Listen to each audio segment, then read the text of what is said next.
जो जनता का शासन खत्म हो गया है, नौकरशाह का शासन शुरू हो गया है। नीतीश कुमार जी नौकरशाह के मंत्री को पद से तुरंत इस्तीफा देना चाहिए। उनके अंदर स्वाभिमान नाम का कोई चीज किसी का नहीं होता। जनता मालिक है, जनता किसी का नहीं है।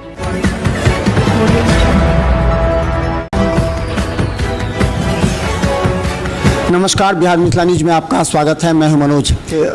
राजनीतिक रूप से अगर देखिएगा तो क्या लगता है कि वोट बैंक जो पहले था आरजेडी के साथ स्टिक, उसमें कोई विच्छेद हुआ है, उसको कोई तोड़ा है, उसको तोड़ने का प्रयास किया जा रहा है, या फिर आपकी भी ये पॉलिसी रहेगी कि एनडीए में जो ऐसे नाराज लोग वोटर हैं उसको लाएं? क्योंकि पिछले बार लोकसभा चुनाव में भी आपने देखा कि मोदी के लगातार चेहरे होने की वजह से वोट कम आए, सीट कम आई। तो क्या लगता है कि इस बार दरभंगा के 10 विधानसभा में भी इस तरह की संभावना है?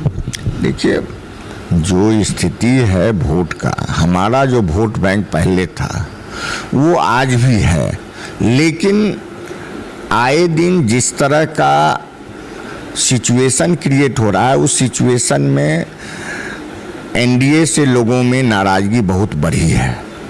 और एनडीए में जो लोग, हमारे जो खास करके कुछ लोग एनडीए के तरफ मुखातिब हो गए थे लोकसभा चुनाव में, उन लोगों को ये एहसास हुआ है जो हम लोगों ने गलत निर्णय लिया, और गलत निर्णय लेकर के उनको जिताने का काम किया।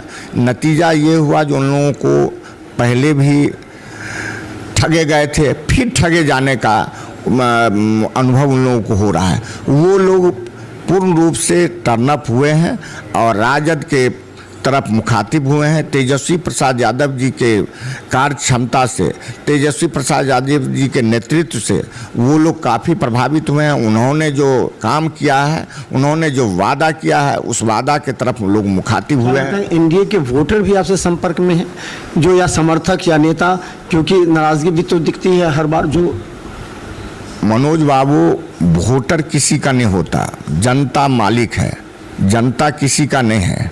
ये निश्चित तौर से जनता तौलती है, नापती है, जो हमारे मुद्दों के अनुरूप कौन नेता, कौन पार्टी कारगर है, उसके अनुरूप आज तेजस्वी प्रसाद यादव जी को सब चाह रहे हैं। खास करके जो युवा वर्ग है, युवा वर्ग चाहे वो किसी जाति बिरादरी का हो, सभी लोग तेजस्वी जी की तरफ मुखातिब होकर के देख रहे हैं। गरीब वर्ग हो, किसान वर्ग हो, तो निश्चित तौर से तेजस्वी जी का जो क्रेज है काफ़ी बढ़ा है, और उसके हिसाब से जनता ने मन बना लिया है। जनता निश्चित तौर से इस बार तेजस्वी जी को मुख्यमंत्री के कुर्सी पर बैठाने का काम करेगी। और उन्होंने जो घोषणा किया है, जो माई बहन मान योजना के तहत प्रत्येक माता बहन को जिनकी आयु 18 वर्ष से अधिक है 2500 रुपया देने का वादा उन्होंने किया है, जो झारखंड में लागू भी हो गया है। दूसरी तरफ 200 यूनिट बिजली फ्री देने का वादा किया है। आज बिजली का रेट देखिए, नीतीश कुमार जी कहते हैं बिजली दे रहे हैं, लेकिन पूरे देश से सबसे महंगा बिजली बिहार में बिक रहा है। और ग्रामीण इलाके में जो बिजली दिया जा रहा है, किसान, आम आदमी परेशान है, लेकिन रेट इतना हाई है जो रो धो करके देना ही पड़ता है। तो हमारे नेता ने 200 यूनिट बिजली फ्री देने का ये निर्णय लिया है। वृद्धावस्था पेंशन, सामाजिक सुरक्षा पेंशन जो 400 रुपये था, उसको 1500 रुपये करने का वादा हमारे नेता ने किया है। गैस सिलेंडर, साथ ही इसके साथ ही गैस सिलेंडर का जो दाम अभी 1200 रुपया, 1300 रुपया हो गया है, उसको 500 रुपया में सभी माता बहनों को रसोई में को सुगमता से चलाने के लिए देने का वादा किया है। जो विद्यार्थी परीक्षा देने के लिए बाहर जाएंगे, उनको आने जाने का भाड़ा निःशुल्क और फॉर्म भरने का निःशुल्क व्यवस्था हमारे नेता ने अपने घोषणा पत्र में किया है। रोजगार का सृजन कर अधिक से अधिक लोगों को सरकारी नौकरी देने का भी वादा उन्होंने किया है। जो 3.5 लाख पद उन्होंने सृजित करके छोड़ आया था, उस पर अभी तक ये सरकार कुंडली मार के बैठी हुई है। बहाली में धीमी गति से बहाली कर रही है।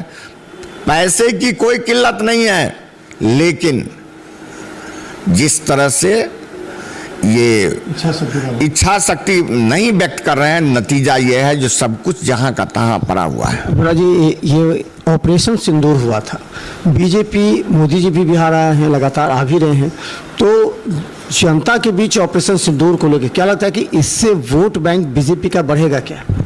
देखिए, जनता मालिक है, जनता सब चीज़ को देख रहा है। ये ऑपरेशन सिंदूर का नाम देकर के जिस तरह से ये बड़ा मुद्दा बनाने का काम किए थे, हमारी देश की सेना पर हम लोगों को गर्व है। हम लोग अपने सेना के प्रति कृतज्ञ हैं, जो वो सरहद पर हमारी रक्षा के लिए अपनी जान कुर्बानी करने के लिए हमेशा तत्पर रहते हैं और करते रहते हैं। लेकिन हमारे प्रधानमंत्री जी ने जिस तरह से विदेशी के कहने पर,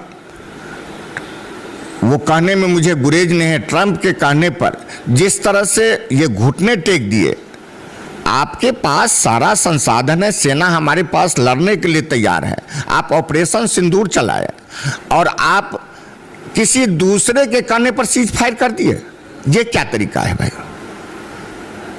इसका मतलब है जो आप विश्व गुरु अपने को कहते हैं, लेकिन आपके अंदर कोई क्लेवर नहीं है। आप एक साधारण से मुद्दे पर घुटना टेकने का काम किए हैं, देश का सर झुकवाने का काम किए हैं, हमारे सेना के मनोबल को तोड़ने का काम किए हैं। आज यदि हमारे सेना को पूर्ण रूप से स्वायत्तता दी जाती, जो नहीं आप काम कीजिए, जिस तरह से हमारी सेना बढ़ रही थी, निश्चित तौर से हमारी सेना पाकिस्तान को परास्त कर देती। लेकिन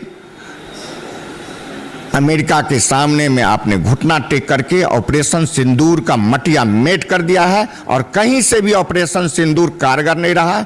ऑपरेशन सिंदूर कहने के लिए रहा, आप मुद्दा बनाते हैं अपने लिए, लेकिन मुद्दा आपके उल्टा साबित हो जाता है। अच्छा भोला जी, आप काफ़ी दिनों तक लालू प्रसाद जी के सेक्रेटरी रहे, मुख्यमंत्री के सेक्रेटरी रहे, तो ऐसा लगता है कि आपके शासनकाल में जो अधिकारियों की टेंडेंसी थी, सोच थी, क्रियाकलाप था, अभी के इस 15 वर्ष के शासनकाल में क्या अधिकारियों का रवैया बदला है? क्या अधिकारी काम नहीं करना चाहते जनता के लिए, या अधिकारी क्या बदलाव हुआ है दोनों आपके शासनकाल में और अभी के शासनकाल में? मनोज बाबू, सबसे बड़ी बात यह है ना, ये लोकतंत्र है। लोकतंत्र में लोग के लिए तंत्र काम करती है। अभी जो लालू जी के समय में आदरणीय हमारे नेता जब मुख्यमंत्री थे, 90 से लेकर के 2005 के बीच का जो शासन था, वो लोक का शासन था। जनता तंत्र पर हावी था। तंत्र को जितना भी नौकरशाह था, वो काम करता था जनता के लिए। एक आम आदमी भी प्रखंड कार्यालय हो, जिला कार्यालय हो, चला जाता था और कहता था, जो हम भोला यादव आए हैं कच्छाही गांव से, हमारा ये काम है, हमको करके दीजिए। तंत्र इतना मजबूत था जो तुरंत उसका काम करके देता था। उसको भय था यदि हम काम नहीं करेंगे तो हमारा शिकायत ऊपर तक चला जाएगा और नतीजा है मुझे हटना पड़ेगा। उस समय जितने भी ये नौकरशाह लोग थे वो काम करने के लिए तत्पर रहते थे। अभी ठीक उल्टा है, लोकतंत्र में तंत्र का शासन अभी है, लोग पिसा रहा है। जनता की स्थिति ये है, जो जनता नौकरशाह का जूती के नीचे आ गया है। नौकरशाह मनमाना कर रहा है। एक मामूली सा दाखिल खारिज कराने जाइए, बिना आपको पेपर वेट लिए आपका काम नहीं होने वाला है। आप भी मीडिया के साथ ही हैं, आप भी घूमते होंगे, कार्यालय में जाते होंगे, क्या एक भी पेपर बिना पैसा लिए हुए बढ़ता है? क्या नहीं बढ़ता है। अभी अंतर यही आ गया है, जो जनता का शासन खत्म हो गया है, नौकरशाह का शासन शुरू हो गया है। नीतीश कुमार जी नौकरशाह के प्रतीक बन गए हैं। कहीं से भी अभी का शासन में ये नहीं दिखाई देता ये जनता के लिए लोग काम कर रहा है। लोकतंत्र का उल्टा परिभाषा शुरू हो गया है और हम निश्चित तौर से कहेंगे लालू जी का जो शासन काल था 90 से 2005, वो गरीबों के लिए, वंचितों के लिए, बैकबेंचर के लिए, किसी भी जाति धर्म के अंतिम पादान के व्यक्ति के लिए स्वर्णिम युग था। और उस समय में उन्हें लगता था जो मेरी सरकार है। आज जो बड़े बड़े भी लोग हैं, सत्ता में बैठे लोग हैं, यहाँ के तो हमारे माननीय मंत्री जी ही कहते हैं जो अफसर मेरा नहीं सुनता है। दुर्भाग्य है, ऐसे मंत्री को पद से तुरंत इस्तीफा देना चाहिए। उनके अंदर स्वाभिमान नाम का कोई चीज नहीं है, जो जब ऑफिसर नहीं सुने और वो पद पर बने रहे, वो मंत्री नहीं है, वो नौकर से भी बदतर हो गया है। इसीलिए हम कहेंगे जो लालू प्रसाद जी का और आदरणीय श्रीमती राबड़ी देवी जी का जो शासन था, वो कम बजट में जितना विकास किया, जितना राज्य को आगे ले गया, शिक्षा के क्षेत्र में, सभी क्षेत्र में, उस समय का टीचर बहाली किया हुआ, आज देखिए वही स्कूल चला रहा है। तो वो जो समय था, 7 विश्वविद्यालय दिए उन्होंने, कई पुल बनाए अपने फंड से, जब केंद्र कोई पैसा नहीं देता था। अभी तो पैसा केंद्र उछल के दे रहा है, फिर भी काम करने में पैसा सरेंडर कर रहे हैं। लालू जी के समय में सरेंडर कम होता था, अभी सरेंडर ज़्यादा हो रहा है। बजट दिखाते हैं लंबा चौड़ा और काम होता है 15%, 20%, 25%। ये दुर्भाग्य है। यहाँ नौकरशाह इतना हावी है जो बिहार का भला होने वाला नहीं है। पुनः लोक का शासन की जरूरत है यहाँ पर, और वो लोक का शासन तेजस्वी जी ही देंगे, दूसरा कोई नहीं दे सकता। भोला जी, एक अंतिम सवाल, क्या लगता है कि महागठबंधन के जितने घटक दल हैं वो भी लगे हुए हैं? कांग्रेस लगातार दबाव डाल रही है राष्ट्रीय जनता दल पर कि हमको इतनी सीट चाहिए, वाम दल दे रही है, वीआईपी पार्टी भी दे रही है। क्या लगता है कि ये महागठबंधन के घटक दल में समायोग हो गया है या कि पूरी तरह प्रोसेस में है? क्योंकि कई बार बैठक हुई है, आप भी बैठक में थे कई जगह। क्या लगता है कि ये महागठबंधन सही तरीके से वर्क करेगा? महागठबंधन इंटैक्ट है, और महागठबंधन में पहले भी हम लोग साथ मिल के लड़े हैं। एक पिछले गठबंधन के टाइम में वीआईपी नहीं था, इस बार वीआईपी हमारा